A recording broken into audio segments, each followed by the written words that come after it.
यूँ तो आपने कई कहानियाँ सुनी होंगी, लेकिन ये कहानी सिर्फ ग्लैमर और नेम फेम की नहीं है, बल्कि एक रियल स्ट्रगल की है, जहाँ एक लड़की ने अपने बचपन से लाइमलाइट को देखा और शादी के बाद एक अलग ही दुनिया में घुटने लगी थी।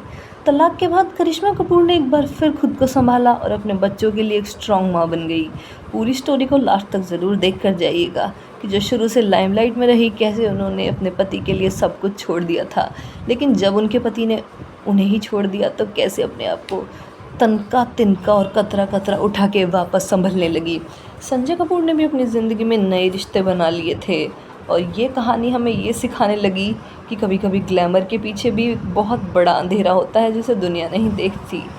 तो हम उनके बारे में थोड़ा सा जान लेते हैं कि हम किसकी बात कर रहे हैं। असल में जो संजय कपूर हैं, उन्होंने 2016 में करिश्मा से फाइनलाइज़ कर लिया था अपना डिवोर्स और अब करिश्मा अपनी माँ के साथ रहने लगी थी। 2016 से अपने बच्चों के करीब ही रहती थी। अब संजय कपूर के बारे में सोच रहे होंगे आप, उन्होंने इतने में 2017 में दूसरी मॉडल प्रिया सचदेव से शादी कर ली थी, सेकंड मैरिज। जबकि उनके पहले भी हस्बैंड थे, वो भी न्यूयॉर्क बेस्ड बिजनेसमैन थे, और संजय कपूर अब उनके साथ मैरिज रिलेशन में आ गए थे। असल में 2014 की बात है ये। 2014 में करिश्मा ने डिवोर्स की पिटीशन फाइल की थी। करिश्मा ने संजय के ऊपर mental harassment, dowry demands and character issues के एलिगेशंस लगाए थे। संजय ने भी जवाब में कहा था कि करिश्मा सिर्फ पैसे के लिए शादी में थी और उनके बच्चों को उनसे दूर रखती थी। उन्हें कुछ और मतलब नहीं था, सिर्फ पैसे के लिए मेरे साथ शादी में थी, मुझसे सिर्फ पैसे चाहती थी, मुझसे मेरे बच्चों को भी मिलने नहीं देती थी। कोर्ट्स की बैटल्स चली, 2 साल लग गए और मीडिया में हर दिन नए हेडलाइंस आते रहे, रोज़ कुछ ना कुछ आता था। और इतने बैटल्स होने के बाद तब जाके उनका डिवोर्स 2016 में फाइनलाइज़ हुआ था। उनके 2 बच्चे हैं और उनका नाम कियान और समायरा है। करिश्मा ने शादी के बाद तो फिल्म्स तक छोड़ दी थी, दिल्ली शिफ्ट हो गई थी। पूरी तरह से प्लान था अपने पति का हमेशा साथ निभाने का, लेकिन कुछ नहीं हो पाया था।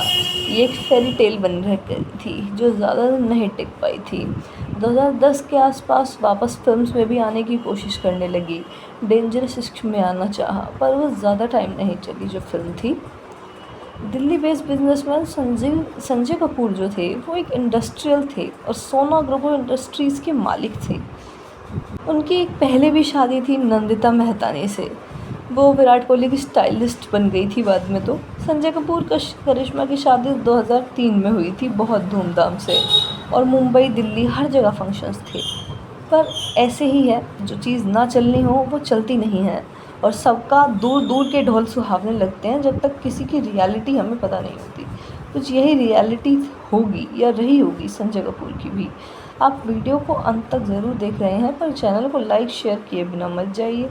थैंक यू सो मच, आपने हमारी वीडियो देखी। Thank you so much. Please हमारे चैनल को लाइक शेयर सब्सक्राइब ज़रूर करके जाइए।